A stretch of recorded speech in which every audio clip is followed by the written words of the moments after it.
Hi, welcome back to our channel. ഇന്ന് നമ്മൾ discuss ചെയ്യാനായിട്ട് പോകുന്നത് 7ാം ക്ലാസ്സിലെ ഹിന്ദി ടെക്സ്റ്റ് ബുക്കിലെ ഹാത്തിയോം കി രഹ്ഗുസർ എന്ന ചാപ്റ്ററിലെ ക്വസ്റ്റ്യൻ ആൻസേഴ്സ് ആണ്.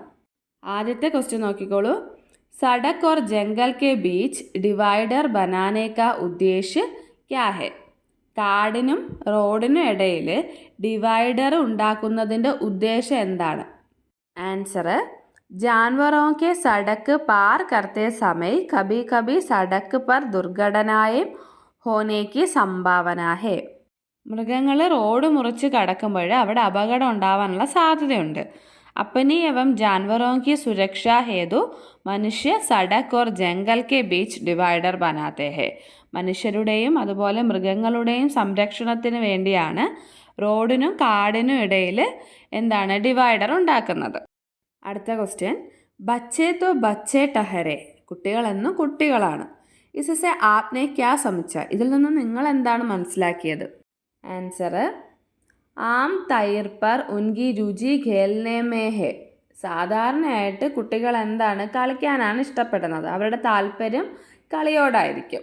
ഇസ്ലിയെ ബിന കിസി പ്രേരണ സെ ഏക് സ്ഥാൻ പർ കാഫി ദേർ തക് ചുപ്ചാപ് ഖടേ രഹനെ കോ വേ തയ്യാർ നഹി ഹോഗെ. അതുകൊണ്ട് തന്നെ അവർ ഒരു പ്രേരണയും ഇല്ലാതെ ഒരു സ്ഥലത്ത് അധിക നേരം മിണ്ടാതെ നിൽക്കില്ല. ഇതാണ് അതിൻ്റെ ആൻസർ. അടുത്ത ക്വസ്റ്റ്യൻ: സർദാർ ഹാത്തിനെ ചാരോം തരഫ് ഏക് ഗോൽ ചക്കർ ക്യോം ലഗായ? സർദാർ ഹാത്തി എന്ന് പറഞ്ഞത് ആനത്തലവൻ. ആനത്തലവൻ എന്തിനാണ് 4 ഭാഗത്തേക്ക് ഒന്ന് ചുറ്റിത്തിരിഞ്ഞത്? ആൻസർ: ഖോൽ ചക്കർ ലഗാന ഏക്ക് മുഹാവര ഹെ. ഇതൊരു മുഹാവരയാണ്. മുഹാവര എന്ന് പറയുന്നത് അറിയാലോ, ഒരു പ്രയോഗം. ജിസ്ക അർത്ഥ ഹെ കിസി സ്ഥിതി മേ കിസി വ്യക്തി യാ വസ്തു പർ പൂരാ അധികാർ ഹോന. ഇതിൻ്റെ അർത്ഥം എന്താണ്?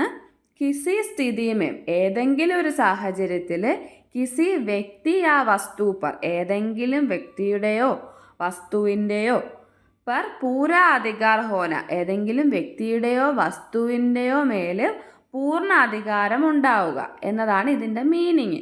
യഹാം ഹാത്തിയോം കെ കുൻബെ കി സുരക്ഷ സർദാർ ഹാത്തി പർ നിർഭർ ഹെ. ഇവിടെ ഹാത്തിയോം കെ കുൻബെ, കുൻബെ എന്ന് പറയുന്നത് ഒരു ഫാമിലിയെയോ അല്ലെങ്കിൽ ഒരു കൂട്ടത്തിനെയോ വിളിക്കുന്ന പേരാണ് കുൻബെ.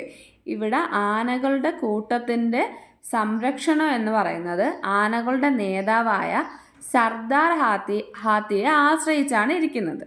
താക്കി വഹ് കിസി ഭി സംഭാവിത് ഖത്തരെ കാ സാമ്ന കർണെ കെ ലിയെ തയ്യാർ രഹെ.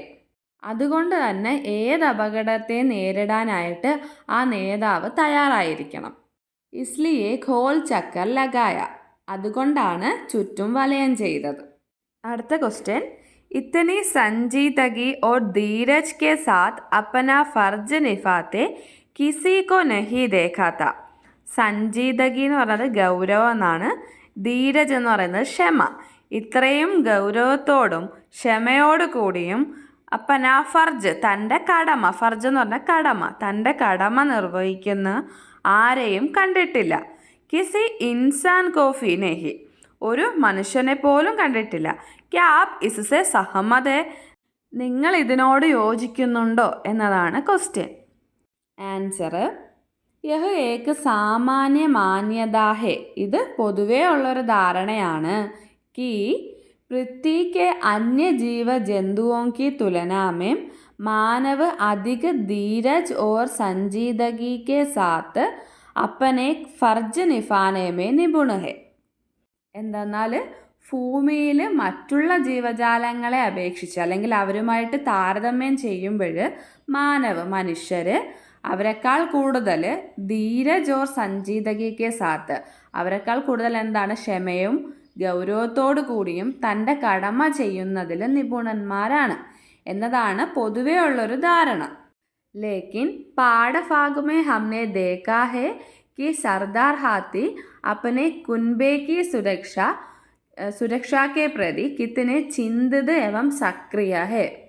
പക്ഷെ പാഠഭാഗത്ത് നമ്മൾ കണ്ടത് സർദാർ ഹാത്തി, ആനകളുടെ നേതാവ്, അവരുടെ കൂട്ടത്തെ സംരക്ഷിക്കാൻ വേണ്ടി എത്രത്തോളം ആശങ്കയിലും സജീവവുമായിട്ടാണ് നിന്നത് അല്ലേ? അപ്പോഴും മനുഷ്യർ മാത്രമല്ല, മൃഗങ്ങളും അവരുടെ കടമകൾ നല്ലതുപോലെ ചെയ്യുന്നുണ്ട്. അടുത്ത ക്വസ്റ്റ്യൻ നോക്കാം. സഹി വാക്യ ചുൻകർ ലിഖേ. ശരിയായ വാക്യങ്ങൾ തിരഞ്ഞെടുത്ത് എഴുതുക. നമുക്ക് ഓരോ വാക്യങ്ങൾ നോക്കാം. യുവകനെ ഹാത്തിയോं का വീഡിയോ ബനായ.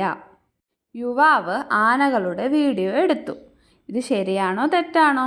ഈ കാര്യം പാഠഭാഗത്ത് പറയുന്നുണ്ടല്ലോ, അപ്പോൾ ഇത് ശരിയാണ്. അടുത്തത് ഹാത്തിനി ഓർ ചോട്ടെ ബച്ചേനെ ആസാനി സെ ഡിവൈഡർ പാർ കിയ.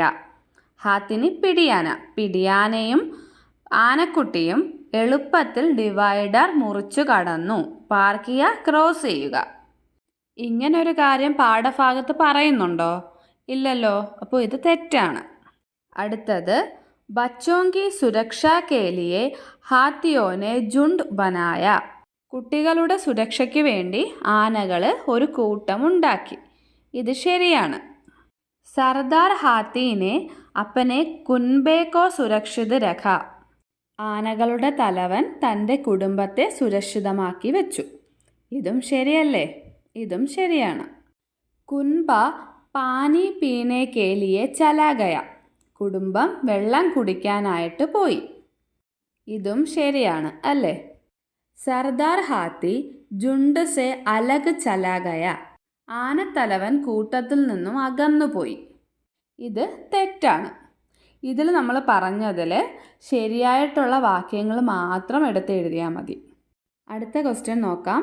രേഖാങ്കിത അംശ് പർ ധ്യാൻ ദേ. അടിവരയിട്ട ഭാഗം ശ്രദ്ധിക്കുക. നോക്കിയേ. കേരൾ ഓർ തമിഴ്നാടു കി സീമ പർ ബസെ ജംഗൽ കി ബാത് ഹെ.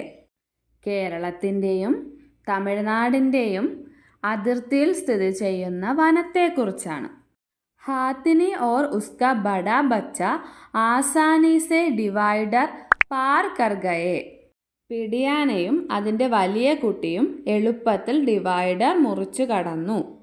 ഇവിടെ ഓറാണ് അടിവരയിട്ടിരിക്കുന്നത്. ഓർ എന്ന് പറയുന്നത് ഒരു യോജകമാണ്. രണ്ട് വാക്കുകളെയോ അല്ലെങ്കിൽ രണ്ട് വാക്യങ്ങളെയോ തമ്മിൽ ബന്ധിപ്പിക്കാനായിട്ട് ഉപയോഗിക്കുന്നു. അടുത്ത ക്വസ്റ്റ്യൻ. ചിത്ര ദേഖെ നമൂനയ്ക്ക് അനുസാർ സൂചനാ പട്ട് തയ്യാർ കരേ. ചിത്രം നോക്കിയിട്ട് തന്നിരിക്കുന്ന എക്സാമ്പിളിനനുസരിച്ചിട്ട് സൂചനാ പട്ട് നോട്ടീസ് ബോർഡ് തയ്യാറാക്കുക. ആദ്യത്തെ നോക്കിക്കോളൂ. സാവധാൻ. ഹാത്തിയോं के സടക്ക് പാർ കർണേ കി ജഗഹ് ഹെ. ആനകൾ റോഡ് മുറിച്ച് കടക്കുന്ന സ്ഥലമാണ്, അതുകൊണ്ട് പയ്യെ പോവുക. അടുത്തത് എന്തായിരിക്കും? ആഗ് മത് ജലാവോ. തീ കത്തിക്കരുത്. ആ പിക്ചറിൽ എന്താ കൊടുത്തിരിക്കുന്ന? ഒരു തീയല്ലേ കൊടുത്തിരിക്കുന്നത്, എന്നിട്ടൊരു വരയും കൊടുത്തിട്ടുണ്ട്. അതായത് തീ കത്തിക്കരുതെന്നാണ് ഉദ്ദേശിച്ചിരിക്കുന്നത്. അടുത്ത എന്താണ്? യഹാം പ്ലാസ്റ്റിക് പ്രതിബദ്ധിത ഹെ. ഇവിടെ പ്ലാസ്റ്റിക് നിരോധിച്ചിരിക്കുന്നു. ആ പിക്ചറിലും കുറച്ച് പ്ലാസ്റ്റിക് കുപ്പികളല്ലേ കൊടുത്തിരിക്കുന്നത്, എന്നിട്ട് ഒരു വരയും. അതായത് പ്ലാസ്റ്റിക് നിരോധിച്ചിരിക്കുന്നു. അടുത്തത് ജാൻവറോങ്കോ ഖാന ഖിലാന മനാഹെ. മൃഗങ്ങൾക്ക് ഫുഡ് കൊടുക്കുന്നത് നിരോധിച്ചിരിക്കുന്നു. അടുത്തത് എന്താണ്? ആകെ ജാന മനാഹെ. മുന്നോട്ട് പോകുന്നത് നിരോധിച്ചിരിക്കുന്നു. അടുത്ത ക്വസ്റ്റ്യൻ. വിവരൺ തയ്യാർ കരേ. വിവരണം തയ്യാറാക്കുക. ആപ്നെ ഫി യാത്രാക്കെ ദൗരാൻ ഐസെ കൈ ദൃശ്യ ദേഖേ ഹോഗെ. നിങ്ങളും നിങ്ങളുടെ യാത്രയിൽ ഇതുപോലുള്ള ദൃശ്യങ്ങൾ കണ്ടിട്ടുണ്ടായിരിക്കാം. ഐസെ കിസി ദൃശ്യക്ക വിവരൺ തയ്യാർ കരേ. അങ്ങനെയുള്ള ഏതെങ്കിലും ഒരു ദൃശ്യത്തെപ്പറ്റി ഒരു വിവരണം തയ്യാറാക്കുക. വിവരണം തയ്യാറാക്കുമ്പോൾ എന്തൊക്കെ കാര്യങ്ങൾ വേണമെന്നാണ് ഇവിടെ പറഞ്ഞിരിക്കുന്നത്. നോക്കിയേ. ശീർഷക ലിഖാഹെ. തലക്കെട്ട് വേണം. സ്ഥാൻ കാ ഉല്ലേഖ ഹെ. സ്ഥലത്തിനെ പറ്റി പറഞ്ഞിരിക്കണം. ഘടന കാ വർണ്ണൻ ഹെ. ആ സംഭവത്തിനെ പറ്റിയും പറഞ്ഞിരിക്കണം. ജഗഹ് കി വിശേഷതായം ലിഖി ഹെ. അതുപോലെ തന്നെ ആ സ്ഥലത്തിൻ്റെ വിശേഷതകളും എഴുതണം. നിങ്ങളുടെ യാത്രയിൽ സംഭവിച്ച ഏതെങ്കിലും ഒരു വിവരണം എഴുതുക. ഇവിടെ ഒരു മോഡൽ കൊടുത്തിരിക്കാം. അടുത്ത ക്വസ്റ്റ്യൻ. പഹച്ചാനെ ലിഖെ. മനസ്സിലാക്കി എഴുതാം. ഇവിടെ ഏക്ക് തൊട്ട് 10 വരെ കൊടുത്തിട്ടുണ്ട്. അതിനുശേഷം സൗ ഒന്നും കൊടുത്തിരിക്കുന്നു. അതെങ്ങനെയാണ് അടുത്ത ബോക്സിൽ എഴുതിയിരിക്കുന്നത്? ഏക് സൗ, ദോ സൗ. അടുത്ത എങ്ങനെയായിരിക്കും അപ്പം? തീൻ സൗ, ചാർ സൗ, 5 സൗ, 6 സൗ, 7 സൗ, 8 സൗ, 9 സൗ. ദസും സൗവും കൂടെ ചേരുമ്പോൾ എന്താണ്? ഹസാറാണ്. ഇന്നത്തെ വീഡിയോ എല്ലാവർക്കും ഇഷ്ടമായെന്ന് കരുതുന്നു. വീഡിയോ ഇഷ്ടമായിട്ടുണ്ടെങ്കിൽ ലൈക്ക് ചെയ്യുക, ഷെയർ ചെയ്യുക, സബ്സ്ക്രൈബ് ചെയ്യുക. താങ്ക്